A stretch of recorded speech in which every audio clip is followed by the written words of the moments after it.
Hello everyone, I'm your digital host, Tatyana White. Welcome back to another episode of the 48 Recap, the one-stop shop to catch up on some of the top news stories of the week, including a former Huntsville police officer arrested for allegedly stealing reward money, a man being accused of having an inappropriate relationship with a minor in Lauderdale County, a man was found guilty in a Madison County murder, a Lawrence County dispute between a father and son ends fatally, a follow-up on Huntsville attorneys using AI for a federal court case, a remarkable story of a young boy's cancer journey and how his family and community are keeping his legacy alive, and much more. I hope you all are having a wonderful weekend so far. Let's get into this weekend's recap. One of our top news stories this week is out of Huntsville as we dig deeper into the new indictment against a former Huntsville police officer and former liaison for the Huntsville Area Crime Stoppers program. Nate Nicholson was indicted for allegedly stealing reward money from Crime Stoppers and using it for his personal gain. Nicholson was arrested this week and posted a $10,000 bond half an hour after his arrest. 48's Faith Delp shares more on this story. Nicholson retired last year right around this time, and after he retired, discrepancies were found in the Crime Stoppers account. Now, once those were found, HPD handed this investigation off to the Attorney General's office, who traced it all back to Nicholson. Kerry Straub is on the Crime Stoppers board, and he couldn't say a lot about this ongoing investigation surrounding Nicholson. But he did tell me Crime Stoppers' accounting department had nothing to do with Nicholson's indictment. Straub added that Nicholson's retirement didn't have anything to do with the indictment either. Crime Stoppers is a nonprofit organization. All of their funds come from local sponsors, fundraisers, and donations. And if a tipster's call leads to an arrest, they are paid in full cash, according to Straub. In the indictment, it says the money Nicholson used for his own personal gain was meant to pay credible tipsters. Here's a statement from Straub stating, quote, "Our priority is and always has been serving the community with integrity. We are providing any assistance requested to ensure this process is completed as promptly and thoroughly as possible." The Attorney General also released a statement today, adding that this crime is punishable up to 20 years in prison. I did reach out to the Attorney General after their statement was released today, but I haven't heard anything back yet. WAFF has aired the Crime Stoppers segment for years now and will continue to do so with the help of the Huntsville Police Department. Reporting in Huntsville, Faith Delp, 48 News, on your side. The arrest of retired Huntsville police officer Nicholson now marks the fifth former or current HPD officer arrested since July. Just a day before Nicholson was charged, HPD Sergeant Timothy Richards was charged with firing off his pepper spray while off duty. Earlier this month, officers George Wheeler III and Scott Hartman were arrested in the same week for two different crashes while driving under the influence. Then back in July, Chadwick Campbell was charged with willful torture and abuse of a child. All of this happening while former officer David McCoy awaits his capital murder trial for allegedly killing his pregnant girlfriend back in 2022. The negative attention and arrests were enough for Police Chief Kirk Giles to issue a statement saying, in part, "Let me be clear. Their actions do not reflect the standards or values of the Huntsville Police Department, and these matters are being addressed. Trust is not given, it is earned. We remain committed to upholding the highest standards, and you can count on us to serve Huntsville with honor," end quote. We will keep you updated on these cases right here at WAFF. And in Lauderdale County, a 52-year-old veterinarian is accused of threatening a local mother after the mother found out about an inappropriate relationship between him and her daughter. 48's Noah Cowell shares more on this story. According to court records, Dr. Gregory Ford started having sexual relations with a 15-year-old girl after she started working with him within the past year. Ford lives in Texas, but he's a traveling veterinarian who would attend horse shows and races here in Alabama. This investigation began a month ago when a mother found sexually explicit messages on her daughter's phone. The teenage girl then told investigators she had sex with Ford and exchanged explicit photos with him. The U.S. Attorney for North Alabama says the parent did the right thing to find an accused predator in her child's life. They will take every opportunity they can to exploit our children. And so we want to make sure that people know about that and that they are always vigilant. On Tuesday, investigators say Ford sent a long text message to the mother from a fake number saying, quote, "Listen to your daughter and our love story. She is my soulmate," end quote. She and I would have just run off together at 18 anyway, end quote. And then things got even more bizarre. Ford became threatening, texting, quote, "If you choose to continue your crusade, I have already paid a dear friend from the CIA to long rifle a bullet in your chest." We want to make sure that that mother is as safe as possible and that that individual was apprehended as quickly as possible. A quick reaction, looking at charges in an ongoing investigation, that there will probably be more that comes down the road on that. On top of the sexual assault charge, Ford is also facing new federal charges over that threat. Reporting in Huntsville, Noah Cowell, 48 News, on your side. Now to a story you'll only find right here on WAFF. The man tied to a deadly shooting in 2022 will spend more than 2 decades behind bars after pleading guilty to murder. Sean Burns admitted to shooting and killing Brandon Craig in Madison County in March of 2022. Investigators said Craig was shot multiple times in that incident. Burns pleaded guilty to murder on Monday and was sentenced to 25 years behind bars. And a death investigation in Lawrence County is underway after deputies responded to a domestic disturbance call and found a man dead in the yard. So far, investigators believe this death was out of self-defense. They said a father and son were arguing inside the father's home before going outside. That's when investigators say the son, Jeffrey Darnell, picked up a pipe and began to hit his father. The 85-year-old father shot his son 3 times before eventually going down the street to ask a neighbor for help.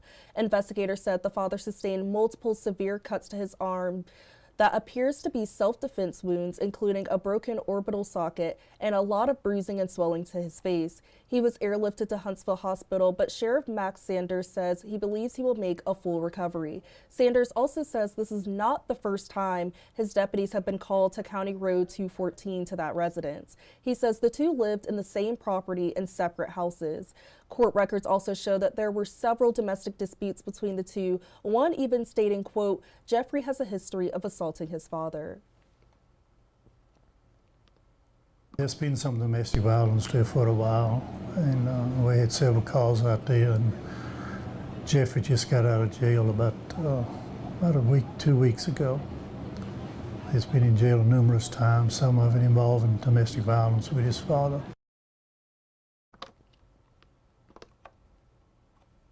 Sanders says the investigation is still ongoing, and once they speak to the father, they will be able to hand this case over to the grand jury to decide if any charges will be filed. Now to a 48 News update. A Huntsville attorney is back on the state's payroll despite being sanctioned by a federal judge. It comes after he and his legal team were caught using ChatGPT to write legal briefs in a federal court case. William Lunsford from the Butler Snow law firm is raking in hundreds of thousands of tax dollars to represent the Department of Corrections in a lawsuit. And now that has a state representative questioning whether he's the best representation for the state. 48's Nick Ballinger shares more in this developing story. The Alabama Department of Corrections is paying Huntsville attorney William Lunsford $200,000 to represent the state in a civil lawsuit. Despite just 2 months ago, Lunsford, along with 2 colleagues from the notable firm Butler Snow, were reprimanded by a federal judge for using legal citations drafted by ChatGPT. He's now taking over the case from one of the other attorneys who used ChatGPT. The person that was most culpable for that is the one who's been removed from these cases. Mr. Lunsford, although he was sanctioned, certainly did not have a lot of culpability. The judge did find that while another attorney drafted the citations, Lunsford was lead on the case and had a responsibility to check his partner's work. While Chief Deputy Attorney General Clay Crenshaw presented the contract to lawmakers for review, Representative Chris England brought up concerns and ethical questions. Or at the very least, we find another law firm, because it seems like all the money that we spent to find out years later in the cases that we've been in for a long time, we're getting AI-generated motions filed in court.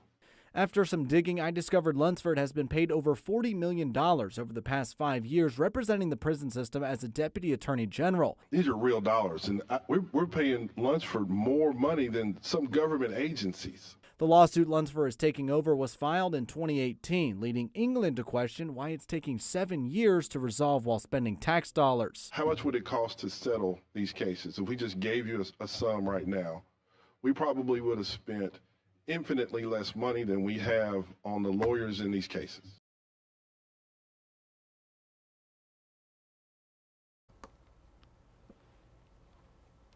Now to a 48 exclusive story. September is Childhood Cancer Awareness Month, and this month, one community is taking time to remember a special little boy who has left a lasting impact on others. 48's Claudia Peppenhorst shares more on the story of Sam Harmon, who was diagnosed with leukemia in 2016. There's 3 things you should know about Sam Harmon. 1, he was a faithful Christian. 2, he loved superheroes. 3, he was diagnosed with cancer at 8 years old. He had a very strong faith for being such a little guy. In 2016, Sam told his parents he wasn't feeling well, so they took him to the doctor to get some tests done. The blood test showed that he had leukemia, so we were immediately told to pack our things and that we were going to Memphis to St. Jude. After 9 months of treatment, he was considered cancer-free. His mom, Christy Harmon, says they started planning for his Make-A-Wish. He kind of wanted to meet Tim Tebow, but, you know, we didn't get that far. Sam passed away on September 30th, 2016 due to organ failure from his treatment. But even though he was gone, his mission here on Earth was not complete just yet. When Sam was still alive, we had talked about how great it would be to have a foundation. So in 2019, his family made that a reality. They named it the Isaiah 41:10 Foundation after Sam's proclaimed battle verse, "Fear not, for I am with you." This year, the foundation has a big goal. We want to hit that $1 million goal. Lacey Dean with the foundation says they raise money for cancer research and to support families just like the Harmons. How? Let's do a carnival because it was fun. It was something we could do that Sam would have loved. This is the 7th year of the Carnival of Giving. So far, they've raised about $800,000, but they're hoping to hit $1 million. We feel blessed to be able to just help in any way that we can. The carnival is always held during Childhood Cancer Awareness Month. But Whitesburg Christian Academy headmaster Jerry Reeder says Sam's life and legacy is felt and seen year-round, not just during September. The statue behind me is a portrayal of him. He loved to play superheroes, and he had his Superman outfit. And Sam, in real life, was a superhero. Now, as friends and family of the foundation are so close to hitting their $1 million goal, Sam's mom knows exactly what he would think if he were here today. I think he'd be really proud.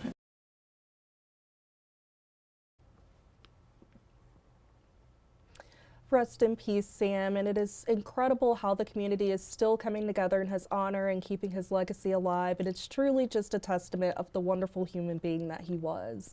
And coming up after the break, a look into a fun opportunity for kids in the Huntsville community to participate in a modeling workshop, giving a look into some great events happening in the Huntsville and surrounding areas this weekend. All that and more when we come back.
Hello everyone and welcome back to the 48 Recap.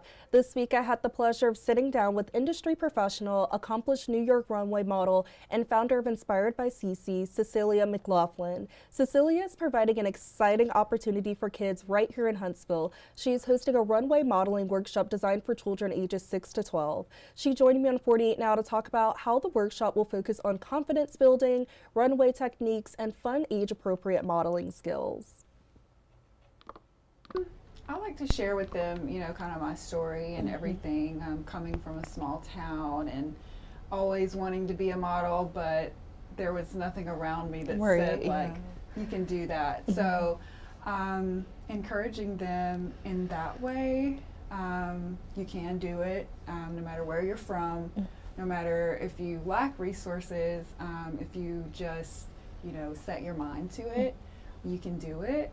So really instilling that in them. And aside of that, at the end of the day, just being that encouragement and just uplifting them into who they are. You don't have to change yourself, even in the modeling industry, because it's such a look at me kind of thing. But I just think that, and in my experience, when you are your true authentic self, that's when doors are really going to begin to open. Yes.